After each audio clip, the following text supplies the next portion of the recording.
그러면 너희가 유대인의 왕이라 하는 일을 내가 어떻게 하랴? 그들이 다시 소리 지르되 그를 십자가에 못 박게 하소서.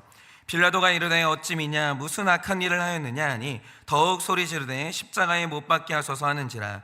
빌라도가 무리에게 만족을 주고자 하여 바라바를 놓아주고 예수는 채찍질하고 십자가에 못 박히게 넘겨주니라.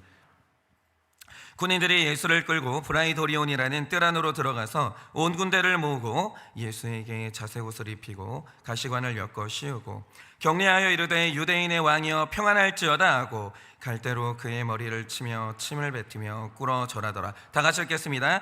희롱을 다한 후 자색옷을 벗기고 도로 그의 옷을 입히고 십자가에 못 박으려고 끌고 나가니라. 아멘. 네, 제가 어제 말씀을 전할 때 우리 예수님이 얼마나 구원에 집중하셨는지, 정말 초집중하셨는지를 말씀드렸고, 그래서 얼마나 처절하게 옳고 그름을 포기하실 수 있었는지 제가 어제는 이제 그 말씀을 드렸거든요. 그런데 오늘 말씀은요, 아마 이제 여러분과 제가 이 고난 주간에 말씀을 나누는 이 부분들에 있어서 아마 오늘은 이제 하이라이트에 해당하는 부분일 것 같습니다. 제가 어제 말씀드렸길 예수님은 힘이 없어서 살해를 당하신 게 아닙니다. 그분은 적극적으로 죽음을 선택하신 겁니다. 그런데 오늘 말씀을 보면서 예수님이 이 사형이라는 판결을 끌어내기 위해서 얼마나 치밀하게 이 상황을 만들어 나가셨는지, 우리가 오늘 그 놀라운 장면을 보고 도대체 무엇 때문에 이렇게 적극적으로 이 죽음을 끌어내신 건지, 저로서는 이제 놀라운 오늘 말씀의 구성을 좀 함께 이 메시지를 좀 나눠보려고 하는 겁니다.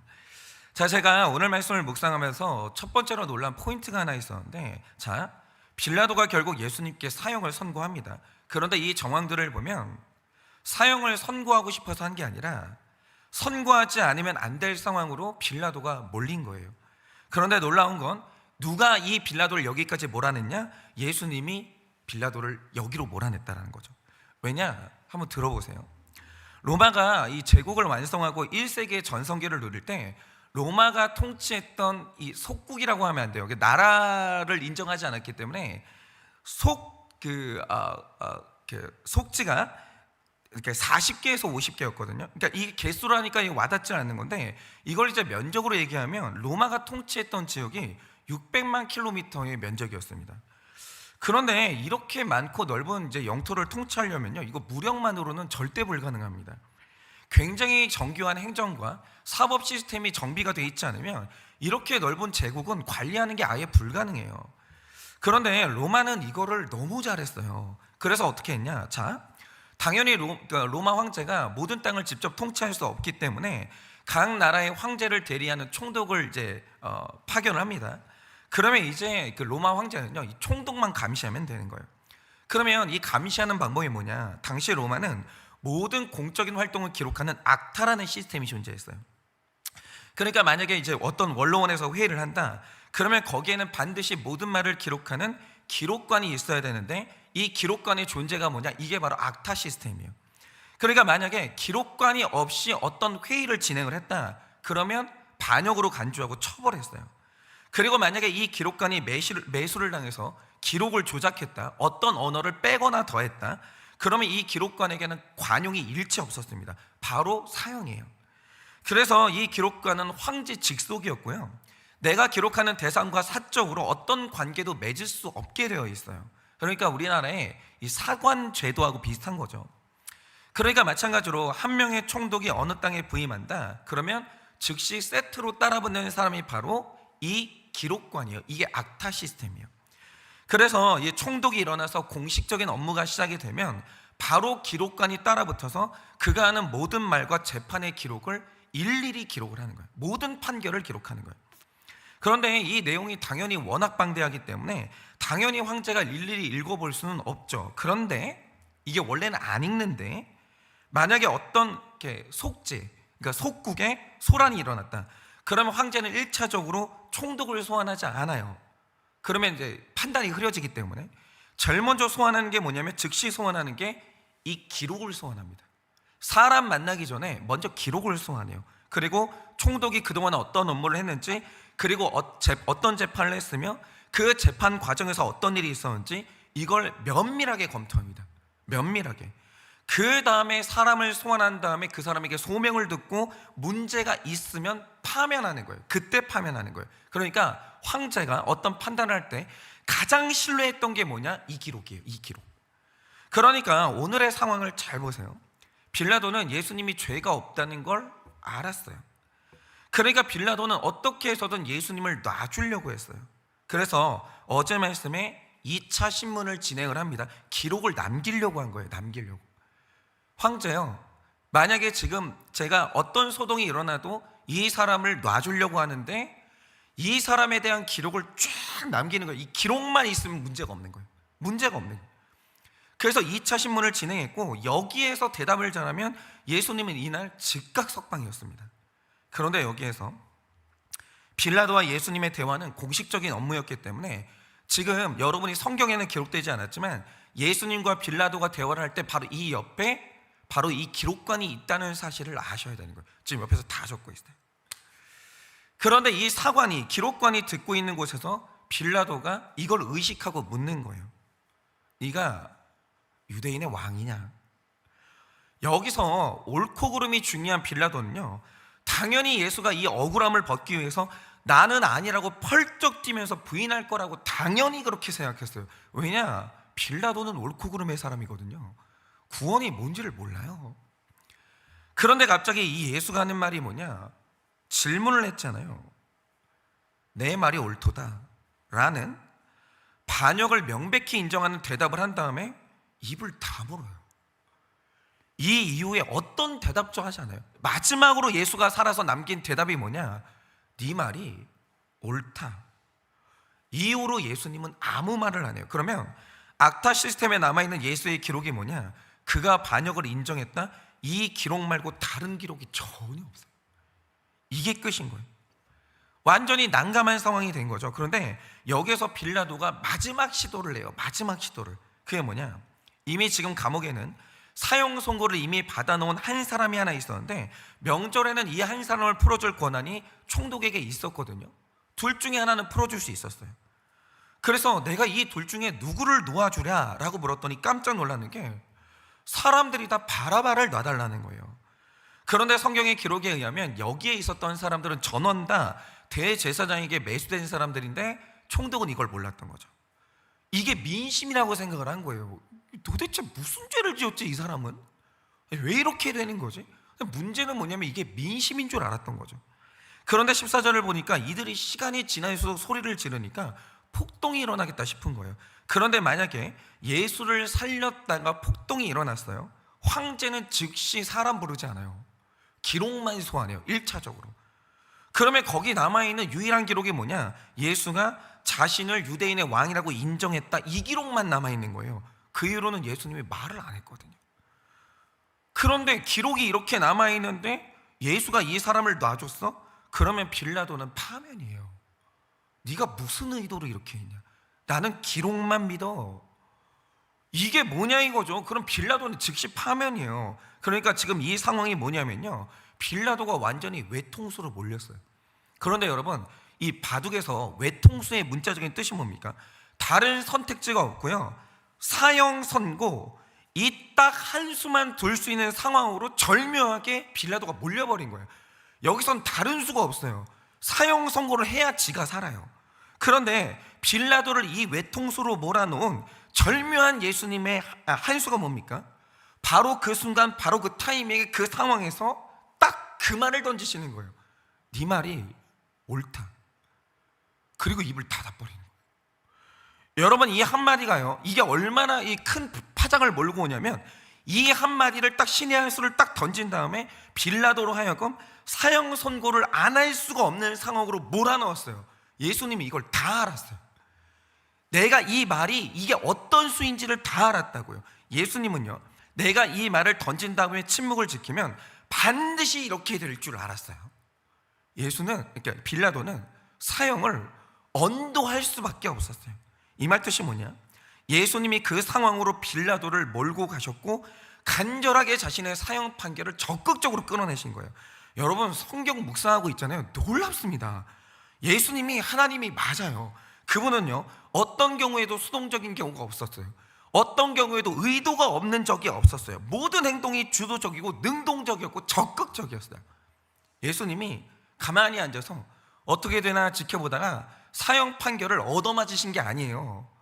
그가 치밀하게 한 수 한 수 드시면서 빌라도를 거기로 적극적으로 몰고 가신 거예요. 빌라도는 이 상황에서 다른 수가 없었어요. 사형 판결을 할 수밖에 없었어요. 정신 차려 보니까 거기로 몰려 있는 거예요. 빌라도는 예수님의 사형 판결을 피하고자 적극적으로 노력했지만 예수님이 절대 피하지 못하게 만들어버린 거예요. 여러분, 성경에 기록되어 있죠. 빌라도는 이 더러운 현장에 자기 피를 묻히기 원치 않았어요. 적극적으로 피하고자 했어요. 그런데 그렇게 못했어요. 왜냐? 예수가 그 상황으로 빌라도를 가둬버리신 거예요. 그러면 중요한 건 이거죠. 뭐 때문에요? 뭘 위해서요? 이게 바로 뒤에 이어서 나오는 이 성경의 그 놀라운 진술에 주목을 해야 되는데, 자, 지금 예수님이 이렇게 됐잖아요. 그러면 예수님은 그 다음 스텝도 알았어요. 빌라도가 여기까지 몰렸어요. 사형 판결을 안 할 수가 없겠어요. 이게 예수님이 악타 시스템에 자기 반역을 인정하는 기록밖에 거기까지 남긴 거예요. 그러면 이 다음에 빌라도가 뭘 할지를 알았어요. 예수님은. 그게 뭐냐? 지금 이전에 빌라도로부터 사형 판결을 받은 바라바가 있었어요. 그런데 예수님은 이 바라바와 내가 지금 이 법정에 마지막으로 함께 같은 자리에 설 줄 알았던 거예요. 그런데 성경에서 예수님과 바라바의 연관성을 알게 되면 여기에 놀라운 메시지가 있어요. 그게 뭐냐? 자, 예수님 이전에 바라바는 이미 사형 선고를 받은 상태였어요. 그런데 어제 말씀 마가복음 15장 7절을 보면 그가 십자가형을 받은 이유가 기록되어 있는데 이렇게 기록합니다. 밀란을 꾸미고 그 밀란 중에 살인했고 체포된 자라고 기록해요. 이 뭐냐? 이 사람 죄목이 반역이에요. 근데 이 사람은 정말로 반역했고 심지어 사람까지 죽인 진짜 반역자예요. 그런데 오늘 예수님도 반역죄로 십자가형을 선고받았거든요. 그런데 빌라도도 알고 이 모든 정황이 정확하게 증언하는 게 뭐냐? 예수님은 가짜 반역자예요. 진짜 반역자가 아니에요. 예수님이 가짜 반역자로 지금 자기를 완전히 만드신 거예요. 자, 그러니까 지금 이 법정에는 진짜 반역자와 가짜 반역자가 있어요. 예수님이 이 상황을 만드신 거예요. 그런데 여기에서 정말 놀라운 사실이 있어요. 자, 성경책은요 최초의 기록이 있고 사람들이 그걸 베껴서 후대에 전한 사본이 있어요. 그런데 이 성경의 사본 중에서는 시리아 사본이라는 게 있는데 이게 신약 성경이 헬라어 성경으로 기록되는데 이 헬라어 성경을 시리아어로 번역한 성경이 이게 번역본이 이게 시리아 번역본이에요. 시리아 사본인데 이 사본이 얼마나 신뢰할 만하냐면 신약의 권위자 중에서 지금 한국의 신학생들도 그분들이 쓰신 책으로 배우는 학자 중에 F.F. 브루스랑 이 매치거라는 학자가 있어요. 그런데 이 두 분이 말하길 시리아 사본은 매우 신뢰할 만하다 이렇게 말하고 있다고요. 물론 이 번역 과정에서 약간의 의혹도 있고 난해한 부분을 쉽게 풀어 쓰려는 그런 의도도 있는데 성경 전체 맥락에 전혀 영향을 주지 않아요. 굉장히 신뢰할 만한 사본이라는 거죠. 그런데 이 사본에 보면 바라바라는 인물의 전체 이름이 기록되어 있어요. 그러니까 이게 다 의도된 거예요. 그러니까 이걸 보면 깜짝 놀라요. 이 바라바라는 사람의 이름이 시리아 사본에 딱 기록되어 있는데 바라바 이름이 뭔지 아세요? 예수 바라바예요. 그러니까 오늘 심판대 앞에 진짜 반역자와 가짜 반역자가 있고 의인이신 예수 그리스도와 죄인인 예수 바라바가 둘이 같이 서 있는 거예요.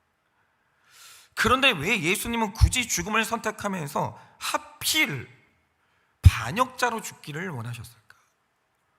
왜 반역자였을까? 그것은 의인 예수가 죄인 예수를 살리기 위해서 오늘 이날 예수 그리스도와 예수 바라바가 역할을 교체한 거예요. 이 한순간을 위해서 예수님이 그토록 치밀하게 예수님이 여기까지 오신 거예요. 오늘 이날 예수 바라바와 예수 바라바와 예수 그리스도가 역할이 교체된 거예요. 그러니까 바라바는 예수 그리스도가 됐고 예수님은 죄인 바라바가 되신 거예요. 그런데 이 사건의 당사자인 바라바는 잘 모르지만 우리는 지금까지 여기까지 오면서 아는 사실이 하나 있어요. 그게 뭐냐? 예수 그리스도가 예수 바라바를 살리기 위해서 자신의 옳고 그름을 일말의 억울함도 없이 버리셨고, 빌라도가 사형 판결을 내릴 수밖에 없는 상황을 만들기 위해서 예수님이 그토록 애를 썼다. 오늘 그토록 애를 썼다는 거예요. 그러면 여기까지 그렇게 애를 써서 여기까지 오신 이유가 뭐냐면 사형수 바라바를 살리기 위해서, 이 사람을 꺼내기 위해서, 이 사람 역할을 대신하기 위해서 예수님이 오늘 여기까지 숨가쁘게 달려오신 거예요. 여러분, 오늘 사형수 바라바가 예수 그리스도로 둔갑해서 그는 오늘 의인이 되어서 풀려났어요. 생명을 얻었어요. 어떻게 풀려났습니까? 왜 풀려났습니까? 재판을 해보니까 억울한 사람이었어요? 아니요. 재판을 해보니까 억울한 게 명백히 드러나는 사람은 예수 그리스도였어요.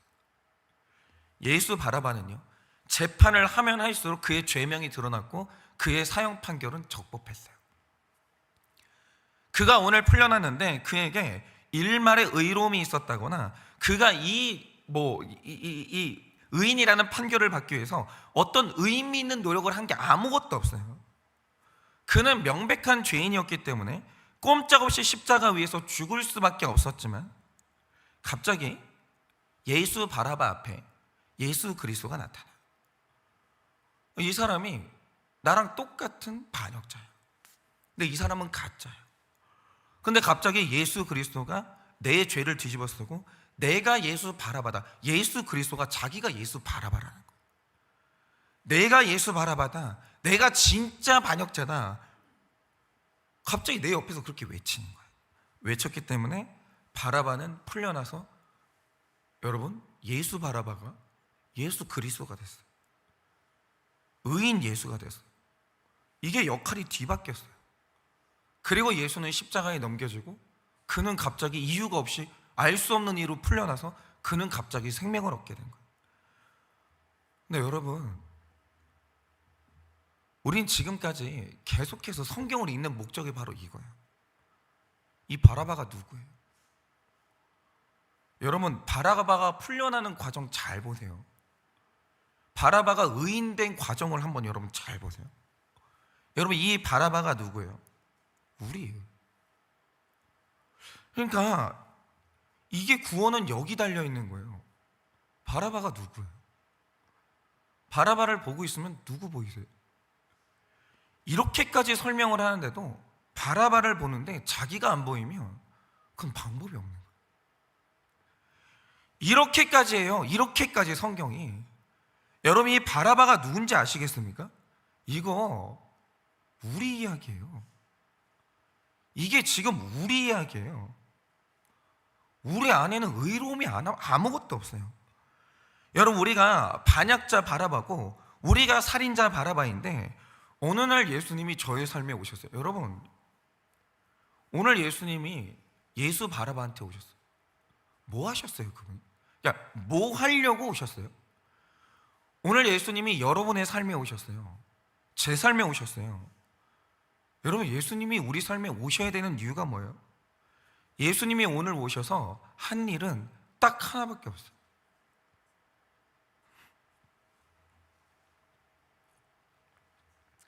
제가 어저께도 이렇게 말씀 준비하다가 이것 때문에 감정이 좀 복받쳐서 좀 힘들었는데, 갑자기 예수님이, 죄가 하나도 없으신 하나님의 아들 예수님이 갑자기 나의 삶에 오셔요.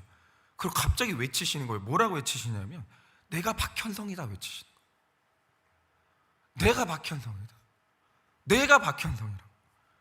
그리고 죽어야 되는 박현성과 예수가 교체되어 나 대신 예수 박현성이 죽었어요. 예수 박현성이 죽었기 때문에 오늘 제가 살아있는 거예요. 예수님이 오늘 우리의 삶 가운데, 각자의 삶 가운데 찾아오시는 이유가 뭐냐? 갑자기 우리를 품어요. 그리고 하시는 말씀이 뭐냐? 그 내 이름인데 자기가 나라고 외치시. 그런데 자기가 나라고 외치는 이유가 뭐냐? 지옥 가기 위해서요. 나 대신에 지옥 가기 위해서요. 여러분, 저는 저를 알아요.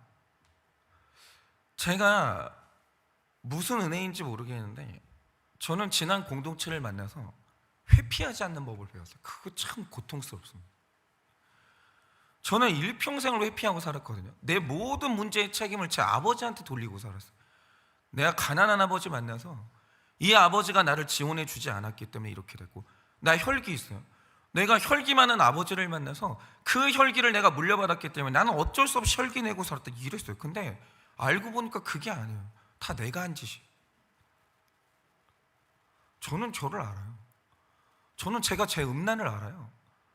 저는 제가 제 돈 욕심을 알아요. 저는 제가 했던 거짓말을 다 기억해요. 제가 어떻게 천국을 가요? 양심이 있으면 그런 말 하면 안 되는 거예요. 제가 어떻게 천국을 가요? 아니, 감히 내가 어떻게 천국을 꿈꿔요? 저는 목회하면 안 되는 사람이에요. 제가 계속 말씀드리지만 오늘 하나님이 어떤 이유가 있는지는 모르겠지만 그건 제 구원 때문인 것 같은데, 하나님이 잠시는 하나님이 지금 이 강단에 저를 세우셨지만 어느 날 하나님이 찾아오셔서 오늘까지 너 원래 자격 없잖아, 그만해 라고 하면 저는 오늘도 그만해야 돼요. 목회자가 될 자격이 있어서 목회를 하는 게 아니에요. 이유는 모르겠는데 그냥 하나님이 목회하라고 하셔서 하시는 거예요. 근데 저 같은 인간이 멀쩡히 서가지고 여기에서 설교를 하고 목회를 하는 이유는 뭐냐면, 갑자기 어느 날 예수님이 오셔가지고 그러신 거예요. 내가 박현성이라고 외치시. 박현성 여기 있다. 죽이려면 나를 죽이라고. 박현성 여기 있다. 갑자기 오시고 벼랑간 그러시는 거예요. 내가 박현성이라고. 치려면 나를 치고 죽이려면 나를 죽이라는 거예요. 그럼 그분이 나 대신 끌려와서 지옥을 가셨어요. 역할이 뒤바뀌었어요. 제가 의인이에요? 제가 의인이에요? 그럴 리가 있어요? 제가 의인이에요? 갑자기 오늘 역할이 바뀐 거예요. 예수는 십자가에 달려서 내가 죽어야 되는 십자가에 달려서 죽고, 내가 의인 되어 있는 거예요. 내가 목사가 되는 거예요. 목사는 예수가 돼야죠. 오늘 여러분이 예수님 설교 듣고 있어야죠. 근데 내가 목사 되어 있는 거예요. 내가 의인 되어 있는 거예요. 그리고 십자가에는 아무 죄가 없는 의인 예수가 달려있는 거예요. 어저께 이걸 깨닫는데 이게 감정이 이 주체가 안 되고 너무 힘든 거예요. 여러분, 여기서 나타나는 우리 구원의 본질이 뭔지를 아시겠어요? 진짜와 가짜가 바뀌었다는 거예요. 여러분 의인이세요? 누가 그래요 여러분이 의인이라고? 근데 오늘 있잖아요, 우리 의인처럼 걸어다녀요. 의인처럼 살아있어요. 왜요? 우리 이러고 다니면 안 되거든요. 이렇게 뻔뻔하게 얼굴 들고 다닐 수가 없어요. 우리가 어떻게 장로 돼요? 우리가 어떻게 권사 돼요? 우리가 어떻게 집사 돼요? 우리가 어떻게 성도라고 불려요? 우리가 뭐가 거룩하다고 성도가 되냐고요? 근데 이상해, 우리는 의인 됐어요. 그리고 멀쩡하신 예수가, 의인 예수가 지금 십자가에 달려있는, 진짜고 가짜가 바뀌었어요. 이게 구원이에요. 여러분, 십자가에 달려야 되는 진짜 죄인이 누구냐라고 할 때 제가 진짜예요.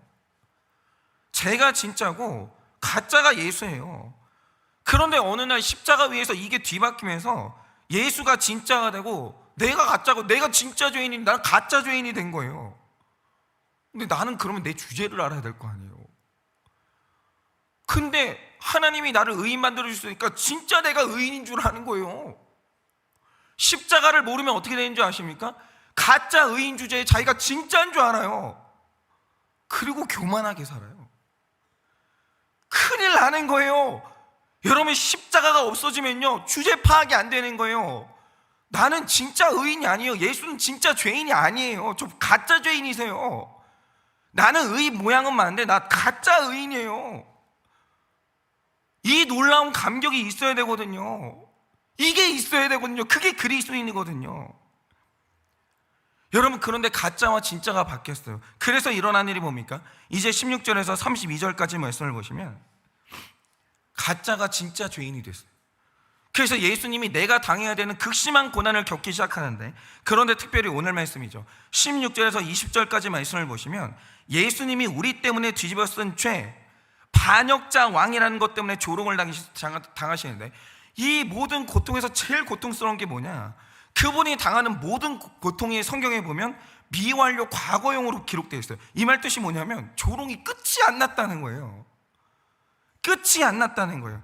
이게 가짜 조롱이 아니에요. 이게 진짜 반역자에게 하는 진짜 조롱을 당했는데, 로마 군인들이 얼마나 잔인했냐면 그럴 수밖에 없어요. 진짜거든요. 이놈이 원래 가짜인데 나 대신 진짜가 됐거든요. 그러니까 로마 군인들이 이 진짜 반역자한테 하는 게 뭐냐? 예수의 옷을 벗긴 다음에 더러운 진흙 옷을 입혀요. 그리고 가시로 만든 관을 씌운 다음에 머리에 피부가 긁혀도 상관없이 억지로 씌워요. 억지로. 그리고 막대기로 이 머리를 가격하는 거예요. 그런데 여러분도 아시겠지만 머리 쪽에는 혈관이 많기 때문에 이렇게 되면 얼굴에 피가 범벅이 돼요. 그리고 난 다음에 한 게 뭐냐? 예수님의 숨이 끊어지는 그 순간까지 얼굴에 계속 침을 뱉어요. 계속 침을 뱉어요. 이게 쉬지를 않아요. 계속 침을 뱉어요. 그런데 문제는 이 잔인한 조롱이 미완료 가고 죽을 때까지 안 끝났다는 거예요. 이 더러운 자식이고, 이 반역자 자식. 그러면서 얼굴에 침을 계속 뱉는 거예요. 계속. 이거 진짜 조롱이거든. 왜냐하면 예수님이 진짜 죄인 되셨기 때문에. 그런데 중요한 건 이겁니다. 그분은 우리 대신 진짜 형벌, 진짜 조롱을 당하셨는데 우리는 가짜 의인이 됐거든요. 그러니까 예수님이 우리에게 부탁하신 게 뭡니까? 지옥은 내가 담당할게. 진짜 고통은 내가 담당할게. 그러니 너는 이제 네 죄에서 벗어나기 위해, 그 지긋지긋한 죄를 끊기 위해 가짜 죽음, 가짜 조롱만 당해달라는 거예요. 내가 진짜를 감당할 테니까 너는 가짜 고통만 잘 감당하라는 거예요. 여러분 생각을 해보세요. 하나님이 우리가 거룩하라고 고난을 주시거든요. 그거 진짜 죽음 아니에요. 고난 당한다고 지옥 안 가요. 고난은 지옥이 아니에요. 그거 가짜 죽음이고요. 안 죽어요. 하나님이 우리 보고 죄를 끊어내기 위해 죄를 고백하고 수치와 조롱을 당하라고 하시거든요. 그런데 우리가 감당하는 수치는요, 예수님이 당하신 진짜 조롱이 아니고요, 가짜 조롱이에요. 그런데 우리는 그것도 안 해요. 왜냐하면 예수님이 의인 만들어 주시니까 진짜 자기가 의인인 줄 알아요. 진짜 자기가 의인 된 줄 알아요. 그리고 조롱을 당하는데 수치스럽대요. 억울하대요. 그리고 하나님 어떻게 나한테 이럴 수 있냐고 하면서 하나님을 원망하는 거예요. 십자가가 뭔지를 모르니까. 진짜를 예수님이 다 당해 주셨는데 나는 가짜만 당하면 되는 건데, 나는 가벼운 십자가만 감당하면 되는 건데 어떻게 나한테 이럴 수 있냐라는 거예요. 이게 왜 그러냐면 십자가를 떠나니까 예수님이 의인 만들어줬더니 자기가 진짜인 줄 아는 거예요. 자기가 진짜인 줄 아는 거예요. 그런데 그게 십자가를 모르는 거예요. 여러분, 우리 고통은 가짜고요, 예수 고통은 진짜인데 예수님의 십자가를 모르니까 자기가 엄청 대단한 고난을 받는 줄 알고 자기가 엄청 대단한 짐을 지고 있는 줄 알아요. 예수님 가짜예요. 그분 죄인 아니에요. 우리 때문에 진짜 죄인 된 거예요. 그거 원래 우리가 당해야죠. 근데 그걸 면제해 주셨는데 우리가 마땅히 치러야 될 것도 안 하겠다는 거예요. 자기가 예수 바라바인 줄 모르고 자기가 예수 그리스도인 줄 알아요. 그러니까 자기가 부당한 십자가를 지는 줄 알아요. 억울해요. 여러분, 우리가 당하는 십자가는요, 죽는 십자가 아니에요. 살리는 십자가고, 우리가 당하는 조롱은 회개하면 즉시 끝나는 가벼운 조롱이에요. 그런데 그게 왜 부당해요? 그게 뭐가 무거워요? 그게 뭐가 억울하고 뭐가 수치스러워요 도대체? 왜? 그러니까 저도 기가 막힌 게, 이 일생을 예수님이 가짜 의인 만들어줬더니 진짜 의인인 줄 알고 살았거든요. 그래서 진짜 기가 막힌 게 뭐냐면, 처음에 죄 고백하는 공동체를 갔을 때 제가 자주 말씀드렸잖아요. 아무것도 아니에요. 목장 배정을 받을 때 신학 공부에서 목사 안수를 받은 저보고 어떤 집사님, 장로님이면 또 몰라요, 집사님 밑으로 들어가서 그 집사님한테 배우라는 거예요. 그런데 여러분, 그게 어려워요? 예수님이 목사 만들어 주신 거지 목사 아니에요.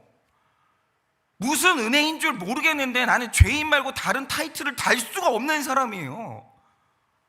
근데 예수님이 은혜로 너 구원받으라고 목사라는 직함의 십자가를 주신 것 뿐이에요. 근데 왜 배우는 게 어려워야 되냐고요. 어느 날 지가 진짜 성자 된 줄 아는 거예요. 지가 진짜 뭐 바뀐 줄 아는 거예요. 그게 뭐가 어렵냐고요. 그런데 당시에 그 집사님은 인생의 목적이 구원인 진짜 성도였고, 당시에 저는 종교 스타가 돼서 성공하고자 했던 종교 기업인이었어요. 가짜 성도였어요.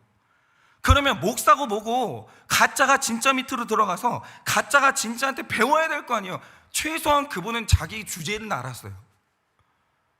나 의인 같은데 예수님이 만들어주신 가짜 의인인 걸 알았어요. 그분은 입만 열면 죄 고백을 했어요.